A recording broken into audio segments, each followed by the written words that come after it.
So as a two-year college instructor, I had a little bit of a different problem when we first started this, is that I'm in charge of all of 1045 content, and I have to share it with our part-time faculty, or adjuncts as they might be called at other colleges. And I wanted to make sure that not only were they not panicking, is that we had enough time and enough content to share with them.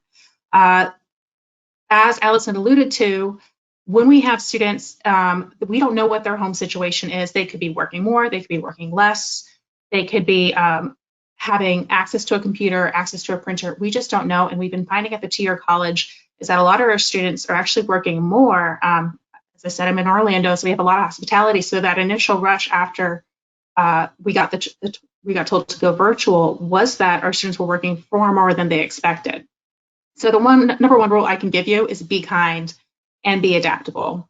Like Kevin, I initially put in a lot more worksheets into our weekly schedule because I wanted to make sure that students had the time to practice these extra problems now that I no longer saw them face-to-face in course. And the feedback after the first week is it was too much. And I had to listen to that, even though I know, teaching strategies say give them as much practice as possible. I had to say it's going to be okay to be just good enough. So one thing I just want to cover is we're going to go through all four of these areas about engaging students, assessments, how do I deliver content in labs, and the number one thing is engaging students. I use Canvas, I use Teams, and I have used Zoom. So on the next slide, we're going to see how I use my Canvas site and how I modified it after we went to virtual. I actually made every single one of my classes switch to a virtual semester update module, and that's where I put anything new that has changed from my original modules.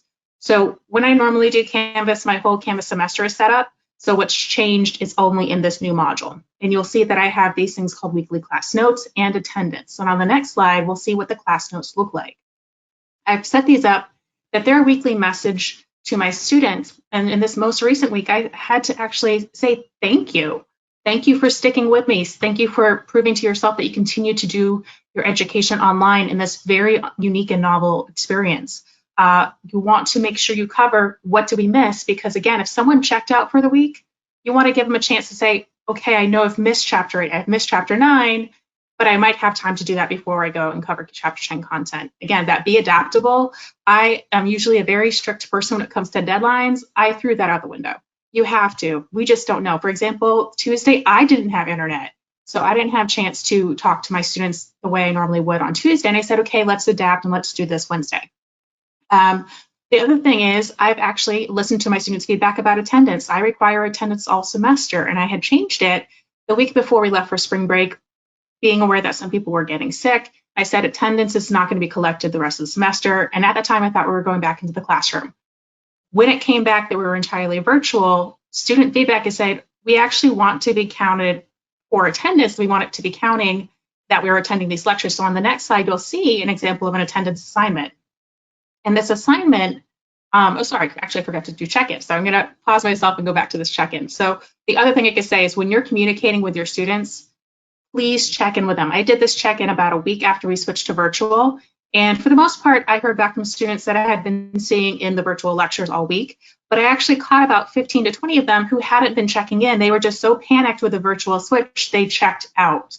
And so it was nice to see and hear back from them. And here's just an example of a student who said, I appreciate the message and thank you for checking in. They want to know that we still care, especially when we're not there in the classroom to chat that 5 minutes before class or 5 minutes after class, where you get to have that one-on-one camaraderie with your students.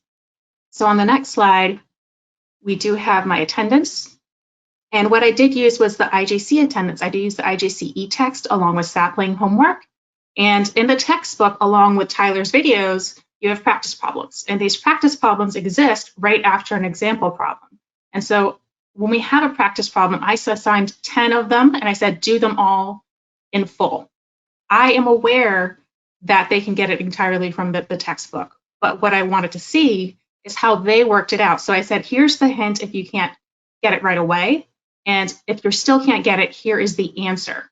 And what this does is it takes the place of me walking around the classroom saying, oh, I think you're off on this step, or convert liters to milliliters, because we all know there's these little tricks that we know as professors that students get very frustrated with when they can't think of it right away.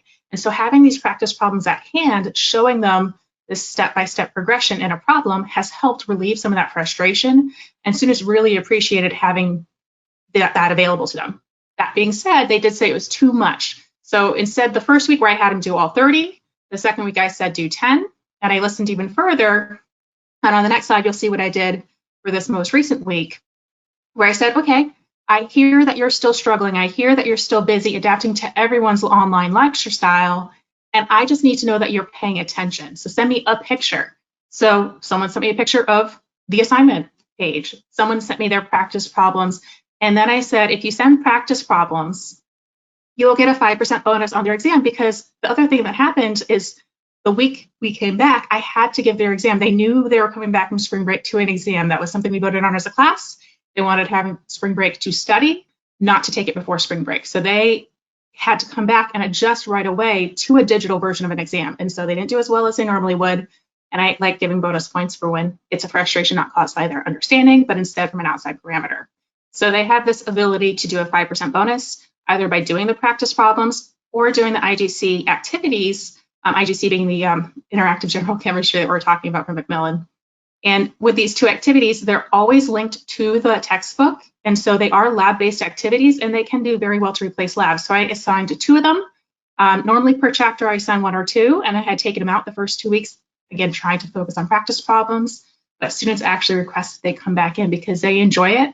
And it's a different style of learning versus just reading the textbook or watching me lecture.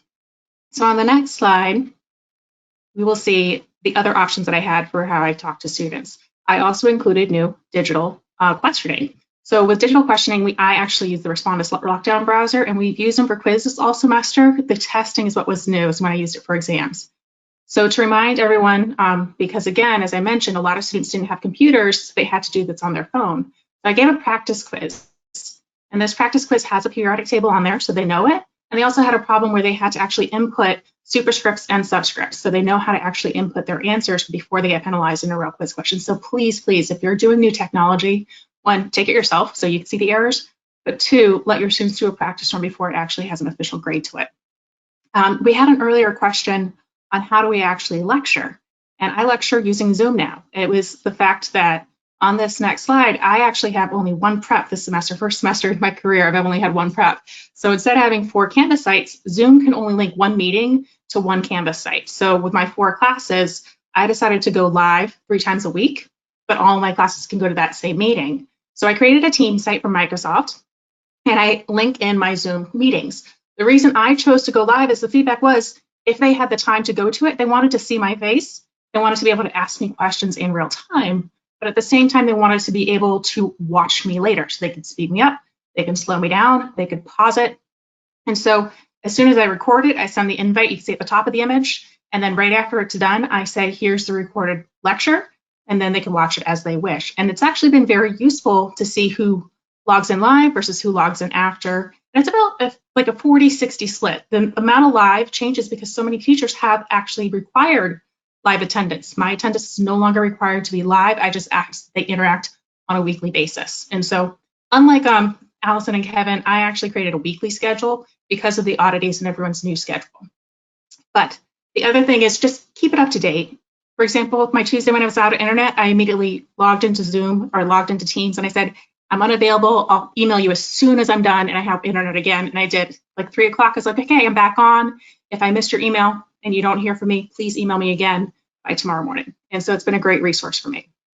The last couple of things I want to talk about are on the next slide. It has to do with labs and other things we can do.